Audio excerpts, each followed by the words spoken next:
कुठल्याही सीझनमध्ये इडली कशी बनवायची ते तुमच्यासोबत शेअर करते. इथं डाळ तांदूळ घेतलेला आहे. परफेक्ट प्रमाण आहे डाळ तांदळाचं. इथं बघू शकता. ज्या वाटीनं मी तांदूळ मोजून घेतले त्याच वाटीने डाळ मोजून घेतली. 4 वाट्या तांदूळ, सव्वा वाटी उडदाची डाळ. हे परफेक्ट प्रमाण आहे इडली बनवण्याचं. तांदूळ स्वच्छ धुवून घ्यायचे. डाळ आणि तांदूळ एकत्रच भिजवून. तर इकडे 7 ते 8 तास तांदूळ आणि डाळ भिजवून घेतलं. त्यानंतर याला आता व्यवस्थित असं बारीक करून घ्यायचं आहे बघा. मिक्सरच्या भांड्यामध्ये डाळ तांदूळ मिक्स करून घेतलं. मी एकत्रच भिजवलेलं आहे, त्यामुळे तुम्ही वेगवेगळं भिजवलं तरी काहीच हरकत नाही. तर इकडे बघू शकता डाळ आणि तांदूळ भिजवलं.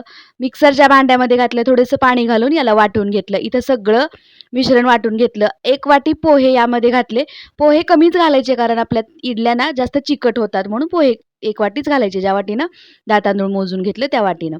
तर इकडे बघू शकता सगळं पीठ आपलं बारीक वाटून झालेलं आहे. त्यामध्ये घातली 1 चमचा मेथीची पूड. मेथीची पूड 1 चमचा घालून व्यवस्थित असं हलवून घ्यायचं. पीठ भिजवताना मेथीची पूड 1 चमचा घालायची आहे. इकडे बघू शकता. आता यामध्येच इथे लगेच आपण खोबऱ्याची चटणी बनवून घ्यायची. ओलं खोबरं, हिरवी मिरची, कढीपत्ता, साखर, मीठ, डाळे आणि यामध्ये घातली थोडीशी कोथिंबीर आणि दही घालून याला मस्त असं वाटून घेतलं. थोडं थोडं पाणी घालून याला पाहिजे त्या कन्सिस्टन्सीची इथे चटणी बनवून घेतली.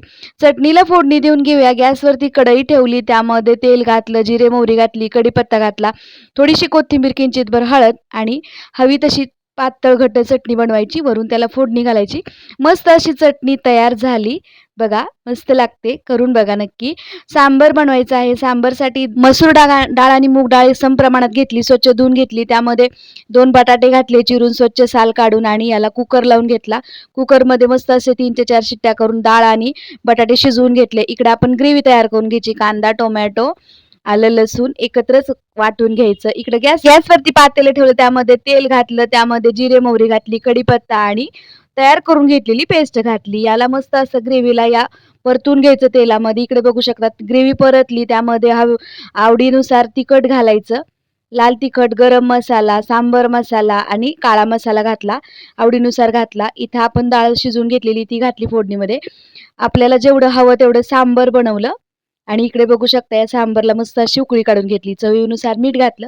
हे बघा सांबर तयार झाला. आता जरी फेस दिसत असला तरी थंड झाल्यावरती यावरती मस्त असा कट आलेला आहे बघा. सांबर सुद्धा तयार झालं. आता दुसऱ्या दिवशी पीठ बघा मस्त असं भिजलेलं आहे. मस्त अगदी सोडा न वापरता इथं आपण इडल्या बनवतोय. चवीनुसार मीठ घालायचं. मीठ घातल्यानंतर याला हलवून घ्यायचं. गॅसवरती आता आपण इडलीचं पात्र ठेवलेलं आहे. त्यामध्ये या डिशा घेतलेल्या आहेत इडलीच्या. या डिशामध्ये थोडं तेल लावून याला 5-10 मिनिटं वाफवून घ्यायचं. मस्त अशा इडल्या वाफवलेल्या आहेत, तयार झालेल्या आहेत बघा. इडली, सांबर, चटणी ही एकाच व्हिडिओमध्ये मी केलेला आहे. डिटेल व्हिडिओ पाहायचा असेल तर चॅनेलवर तुम्ही जाऊन त्रिकोणावर क्लिक करा आणि व्हिडिओ जरा जरी आवडला तर सबस्क्राईब करा.